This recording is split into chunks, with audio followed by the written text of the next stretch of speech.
Okay, ಎಲ್ರಿಗೂ ಸಾಯಂಕಾಲದ ಶುಭಾಶಯಗಳು. ಈ ಸಂದರ್ಭದಲ್ಲಿ ನಾವೆಲ್ಲರೂ ಯಾಕೆ ಸೇರಿವಂದ್ರೆ ಇಲ್ಲಿ ಒಂದು ವಿಧಾನಸಭೆ ಮತ್ತು ಲೋಕಸಭೆ ಚುನಾವಣೆ ನಡೆಯುವ ಸಂದರ್ಭದಲ್ಲಿ ಕೇಂದ್ರ ಚುನಾವಣಾ ಆಯೋಗ ಒಂದು ಸುದ್ದಿಗೋಷ್ಠಿ ಮಾಡುತ್ತೆ. ಯಾವ ದಿನಾಂಕ ಎಲೆಕ್ಷನ್ ನಡೆಯತ್ತ, ಯಾವ ದಿನ ನಾಮಿನೇಷನ್ ಮಾಡಬೇಕು, ಯಾರು ನಾಮಿನೇಷನ್ ಹಿಂತಕೋಬೇಕು, ಯಾವಾಗ ಎಣಿಕೆ ಮಾಡಬೇಕು, ರಿಸಲ್ಟ್ ಯಾವಾಗ ಹೇಳಬೇಕು ಅಂತಕ್ಕಂಥ ಒಂದು ಸುದ್ದಿಗೋಷ್ಠಿಯನ್ನ ಪ್ರತಿ ಇಲೆಕ್ಷನ್ ಟೈಮ್ನಾಗ ಕೇಂದ್ರ ಚುನಾವಣಾ ಆಯೋಗ ಆಯುಕ್ತರು ಸುದ್ದಿಗೋಷ್ಠಿಯನ್ನ ಮಾಡ್ತಾರೆ. ಅದೇ ರೀತಿ ನಮ್ಮ ಶಾಲೆಯಲ್ಲಿಯೂ ಕೂಡ 2024 ಮತ್ತು 25ನೇ ಸಾಲಿನ ಶಾಲಾ ಸಂಸತ್ ರಚನೆ ಮಾಡೋದಕ್ಕೋಸ್ಕರ ಮಾದರಿ ಚುನಾವಣೆ ಯಾವ ರೀತಿ ನಡೆಯುತ್ತ ಅನ್ನೋ ಉದ್ದೇಶಿಸಿಕೊಂಡು ನಾವು ಒಂದು ಸುದ್ದಿಗೋಷ್ಠಿಯನ್ನ ಏರ್ಪಡಿಸಿದ್ದೇವೆ ಸಾಯಂಕಾಲ ಇವತ್ತು. ಆ ಸುದ್ದಿಗೋಷ್ಠಿಯ ವಿಶೇಷತೆಗಳು ಏನಂದ್ರ, ಈ ಬಾರಿ ಒಟ್ಟು ಮತದಾರರು ಎಷ್ಟದಾರ ಅಂದ್ರ 224 ಮತದಾರರು ವೋಟ್ ಹಾಕಕ್ಕೆ ಅವಕಾಶವನ್ನ ಕೊಟ್ಟಿದ್ದೇವೆ. ಮತ್ತು ಇಲೆಕ್ಷನ್ ಅಥವಾ ಚುನಾವಣೆ, ನಾವು ಚುನಾವಣೆ ನಡೆಸತಕ್ಕಂಥ ಡೇಟ್ 29/6/2024 ಶನಿವಾರ, ಅಂದ್ರೆ ನಾಳೆ ಶನಿವಾರದಿಂದ 8 ದಿನ 29ನೇ ತಾರೀಕು ಬೆಳಿಗ್ಗೆ 9 ರಿಂದ 10:30 ಗಂಟೆವರೆಗೂ ಚುನಾವಣೆ ನಡೆಯುತ್ತ. ನೀತಿ ಸಂಹಿತೆ ಯಾವಾಗ ಜಾರಿ ಬರುತ್ತಂದ್ರ ಸೋಮವಾರ 24ನೇ ತಾರೀಕಿಂದ ನೀತಿ ಸಂಹಿತೆ ಜಾರಿ ಬರುತ್ತಾ. ನೀತಿ ಸಂಹಿತೆ ಅಂದ್ರೆ ಏನು?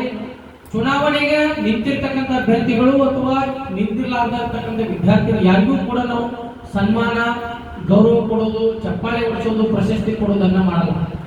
ಸೋಮವಾರ ಹಿಡ್ಕೊಂಡು 24/6/2024ರಿಂದ 29/4/2024 ಯಾವ ವಿದ್ಯಾರ್ಥಿಗೂ ಕೂಡ ಗೌರವ ಸಮರ್ಪಣೆ ನಡೆಯಲ್ಲ.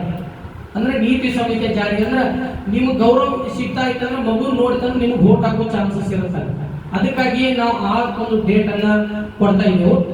ಅದ್ರ ಜೊತೆಗೆ ನಾಮಿನೇಷನ್ ಅಂತ ನೀವು ಎಂದು ಇಲೆಕ್ಷನ್ ನಾವು ಯಾರ್ಯಾರು ನೀವು ಅಭ್ಯರ್ಥಿಗಳು ನಿಂದಿರ್ಬೇಕಂತೀರಿ ಅವರೆಲ್ಲರೂ ಕೂಡ 25ನೇ ತಾರೀಕು ನೀವೆಲ್ಲರೂ ನಾಮಿನೇಷನ್ ಅನ್ನ ಮಾಡಬಹುದು. ಮಂಗಳವಾರ ದಿವಸ ಬೆಳಗ್ಗೆ 10 ಗಂಟೆಯಿಂದ 4:30ವರೆಗೂ ಕೂಡ ನೀವು ಯಾರ್ಯಾರು ಇಲೆಕ್ಷನ್ ನಿಂದಿರ್ಬೇಕಂತೀರಲ್ರಿ ಅವರೆಲ್ಲರೂ ಕೂಡ ನಾಮಿನೇಷನ್ ಅನ್ನ ಮಾಡಬೇಕಾಗುತ್ತೆ. ಹೌದು. ಇನ್ನು 26ನೇ ತಾರೀಕ ನೀವು ನಾಮಿನೇಷನ್ ಮಾಡಿರ್ತೀರಿ, ಹಿಂತಕೋಬಹುದು. ಹಿಂತಕೊಳ್ಳೋ ಡೇಟ್ ಏನಂದ್ರ 26/6/2024. ಇನ್ನ 27ನೇ ತಾರೀಕಿನ ನಂತರ 27ನೇ ತಾರೀಕು ಬೆಳಿಗ್ಗೆ ಹಿಡ್ಕೊಂಡು ಸಂಜೆ 4:30ವರೆಗೂ ಕೂಡ ನೀವು ಏನ್ ಮಾಡ್ಬೇಕಂದ್ರೆ ಒಂದು ದಿನ ನಿಮ್ಗ ಒಂದು ನಿಮ್ಮ ಮತಪತ್ರವನ್ನ ಕೊಡ್ತೇವೆ. ನಿಮ್ಗೆ ಗುರುತು ಇದ್ದಿರ್ತಕ್ಕಂಥ ನಿಮ್ಮ ಹೆಸರು, ನಿಮ್ಗೆ ಯಾವ ಗುರುತನ್ನ ಕೊಟ್ಟಿರ್ತೋ ಅದನ್ನ ಹೋಗಿ ಪ್ರಚಾರ ಮಾಡ್ಕೊಳ್ಳಿ. ಯಾವ ತಾರೀಕ? 27ನೇ ತಾರೀಕ. 28ನೇ ತಾರೀಕು ಏನ್ ಮಾಡ್ಬೋದು ಅಂದ್ರೆ ಆ ಪಾಂಪ್ಲೆಟ್ ಹಿಡಿಲಾರ್ದೇನೆ ಮಗುವನ್ನ ಮಾತಾಡಿಸಿ, ಮತದಾರರನ್ನ ಮಾತಾಡಿಸಿ ಅವ್ರ ಸಮೀಪ ಹೋಗಿ ಏನ್ ಮಾಡ್ಬೋದು ನೀವು ಪ್ರಚಾರವನ್ನ ಮಾಡೋದು. ಇನ್ನ ಚುನಾವಣೆ ನಡೀತಕ್ಕಂಥ ದಿನಾಂಕ ತಮ್ಗೆಲ್ಲ ಗೊತ್ತಿರುವಂತೆ ಶನಿವಾರ 29/6/2024 ಬೆಳಗ್ಗೆ 9 ರಿಂದ 10:30ವರೆಗೆ ಕೂಡ ಚುನಾವಣೆ ನಡೆಯುತ್ತ. ಈ ಬಾರಿ ಒಟ್ಟು 224 ಜನ ಮತದಾರರಾಗಿದ್ದಾರೆ.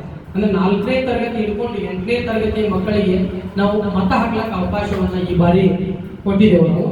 ಈ ಬಾರಿ ಒಂದು ಅದೇ ರೀತಿ ಅವತ್ತು ಎಣಿಕೆನೂ ಅವತ್ತೇ ನಡೆಯುತ್ತೆ. ನಿಮ್ಮ ಮತದಾನ ನಡೆದಿರ್ತಕ್ಕಂಥ ದಿನಾಂಕದ ದಿವಸನೇ 11 ಗಂಟೆಯಿಂದ 12 ಗಂಟೆವರೆಗೆ ಮತ ಎಣಿಕೆ ನಡೆಯುತ್ತ. 12 ಗಂಟೆಯಿಂದ 12:30ವರೆಗೆ ಆ ಅರ್ಧ ತಾಸಿನೊಳಗ ನೀವು ಯಾರು ಜಯಶಾಲಿ ಆಗಿದ್ದೀರಿ, ಅತಿ ಹೆಚ್ಚು ಮತಗಳನ್ನು ಪಡೆದಿರಿ ಅಂತಕ್ಕಂಥ ಅಭ್ಯರ್ಥಿಗಳ ಒಂದು ಫಲಿತಾಂಶ ಪ್ರಕಟಣೆಯನ್ನು ನಾವು ಶನಿವಾರ ದಿವಸ ಮತದಾನ ನಡೆದ ದಿವಸನೇ 29ನೇ ತಾರೀಕನ 12 ಗಂಟೆಗೆ ನಾವು ಏನ್ ಮಾಡ್ತೀವಿ ಅಂದ್ರೆ ನಿಮಗೆ ಫಲಿತಾಂಶ ಪ್ರಕಟಣೆ ಮಾಡ್ತೇವೆ.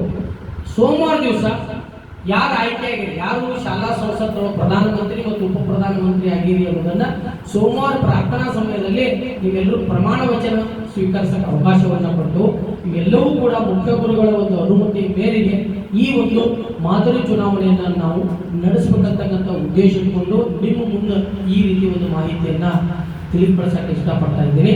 ನೀವು ಯಾರಾದರೂ ಕೂಡ ಏನಾದರೂ ಪ್ರಶ್ನೆಗಳನ್ನು ಕೇಳೋದಿದ್ರ ಕೇಳಿ. ಪ್ರಶ್ನೆ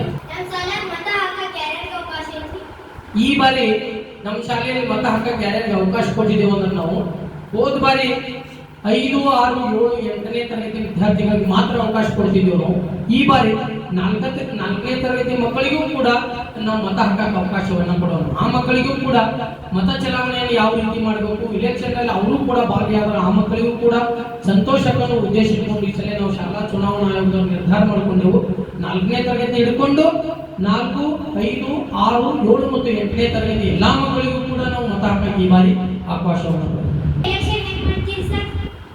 ಈ ಬಾರಿ ಶಾಲೆಯಲ್ಲಿ ಇಲೆಕ್ಷನ್ ಅಥವಾ ಚುನಾವಣೆಯನ್ನ ನಾವು ಯಾವ ರೀತಿ ಮಾಡಬೇಕಂತ ಇಟ್ಕೊಂಡೇವು ಅಂದ್ರೆ ಸೇಮ್ ಗ್ರಾಮ ಪಂಚಾಯತಿ, ತಾಲೂಕಾ ಪಂಚಾಯತ್, ಜಿಲ್ಲಾ ಪಂಚಾಯತ್ ಚುನಾವಣೆಗಳು ಯಾವ ರೀತಿ ನಡೀತಾವೋ ಅದೇ ರೀತಿ ಅಂದ್ರ ಬೂತ್ ಇರತ್ತ, ಅಲ್ಲಿ ನಿಮ್ಗೆ ಯಾರ ಏಜೆಂಟ್ ಇರ್ತಾರೋ, ಚುನಾವಣಾ ಅಧ್ಯಕ್ಷರು, ಚುನಾವಣಾ ಸಿಬ್ಬಂದಿ, ಮತಪತ್ರ, ಕೈಗೆ ಹಂಚೋದು ಎಲ್ಲಾ ಒಂದು ಮಾದರಿ ಚುನಾವಣೆ ಹೇಗೆ ನಡೆಯುತ್ತೋ ಹಾಗೆ ನಡೆಸಬೇಕು ಅನ್ನೋ ಉದ್ದೇಶ ಇಟ್ಕೊಂಡು ಈ ಬಾರಿ ಚುನಾವಣೆ ಅತ್ಯಂತ ವ್ಯವಸ್ಥಿತವಾಗಿ ಚುನಾವಣೆ ನಡೆಸಬೇಕಂತ ಅನ್ಕೊಂಡೇವು ನಾವು ಈ ಬಾರಿ. ನೆಕ್ಸ್ಟ್ ಮತ್ತೆ ಯಾರಾದ್ರೂ ಕೇಳೋದಿದ್ರೆ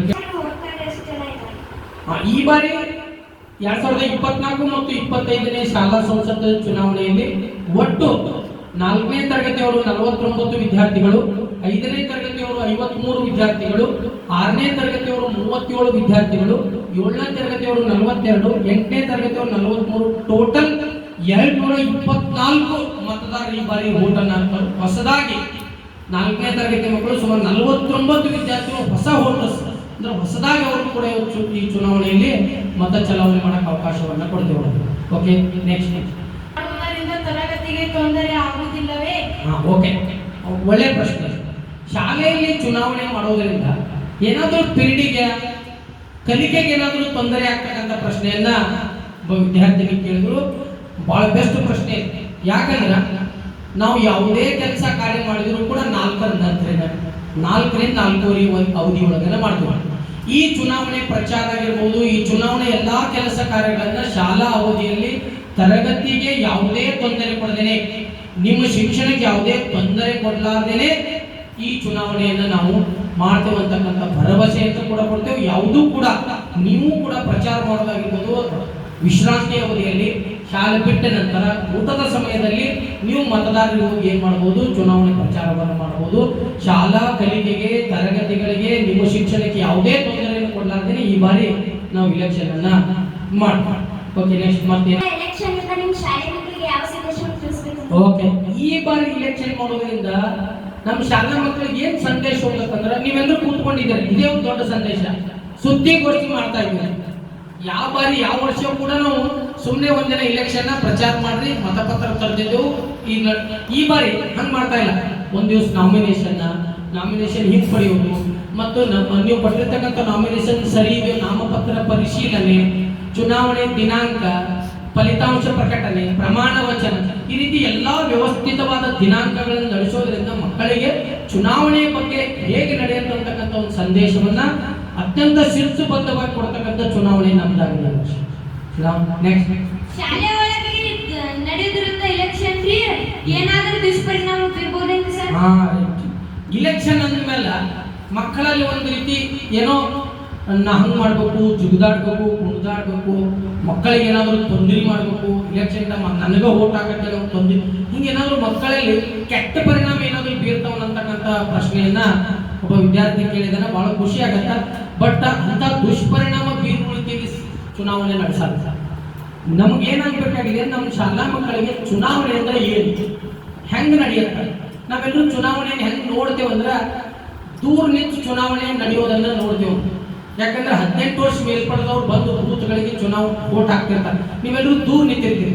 ಬಟ್ ಈ ಬಾರಿ ನೀವೇ ಬೂತ್ಗಳಲ್ಲಿ ಹೋಗೋದು, ಒಂದು ಕಂಪಾರ್ಟ್ಮೆಂಟ್ ಅಲ್ಲಿ ಗುಪ್ತ ಮತದಾನ ಮಾಡೋದು, ಯಾಕೆ ಹಾಕಿರೋ ಅನ್ನೋದು ಹೇಳಲಾರದು ಅನ್ನೋ ಸುದ್ದಿ, ಈ ರೀತಿ ಮಕ್ಕಳಲ್ಲಿ ಚುನಾವಣೆ ಪರಿಕಲ್ಪನೆಯನ್ನು ಮೂಡತಕ್ಕಂಥದ್ದು ಇದೆ ವಿನಃ ಯಾವುದೇ ದುಷ್ಪರಿಣಾಮ ಬೀರ್ತಕ್ಕಂಥ ಕೆಲಸವನ್ನ ನಮ್ಮ ಚುನಾವಣಾ ಆಯೋಗ ಮಾಡಲ್ಲ ಅಂತಕ್ಕಂಥ ಭರವಸೆಯನ್ನ ಈ ಸಂದರ್ಭದಲ್ಲಿ ಕೊಡಕ್ಕೆ ಇಷ್ಟಪಡ್ತಾ ಇದ್ದೀನಿ. ನೆಕ್ಸ್ಟ್, ಚುನಾವಣೆ ಗೆದ್ದತಕ್ಕಂಥ ಅಭ್ಯರ್ಥಿಗಳು ಮತದಾರರಿಗೆ ಚಾಕ್ಲೇಟ್ ರೊಕ್ಕ ಏನಾದರೂ ಆಮಿಷ ಹೊಡೆದ್ರೆ ರೊಕ್ಕಿಲ್ಲ ಅಂತ ಅಭ್ಯರ್ಥಿ ಏನ್ ಮಾಡ್ಬೇಕು ಸರ್?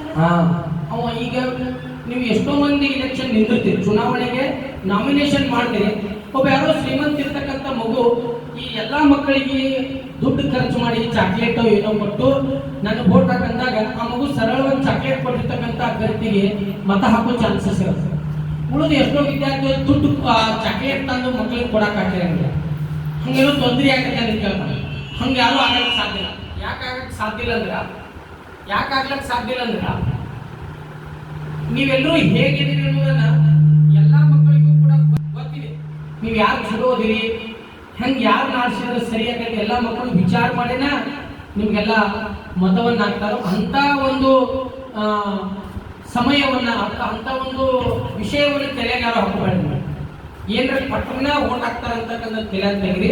ನೀವು ಯಾರು ನಿಂತಿರ್ತಕ್ಕಂಥ ಅಭ್ಯರ್ಥಿಗಳು ನಾ ಹಿಂಗೆ ಮಾಡ್ತೀನಿ ಅಂತಕ್ಕಂಥದ್ದನ್ನು ಹೇಳಿದ್ರೆ ಚಲೋ ಮಾಡ್ತೀನಿ ಅಂತ ನಿಮ್ಮ ಮನಸ್ಸಿನಾಗ ಇತ್ತು ಅಂದ್ರೆ ಅಭ್ಯರ್ಥಿಗಳು ಅಥವಾ ಮತದಾರರ ಮತವನ್ನ ಹಾಕ್ತಾರೆ. ಮತ್ತೇನಾದ್ರೂ ಪ್ರಶ್ನೆ ಇದ್ರೆ ಕೇಳ್ಬೋದು.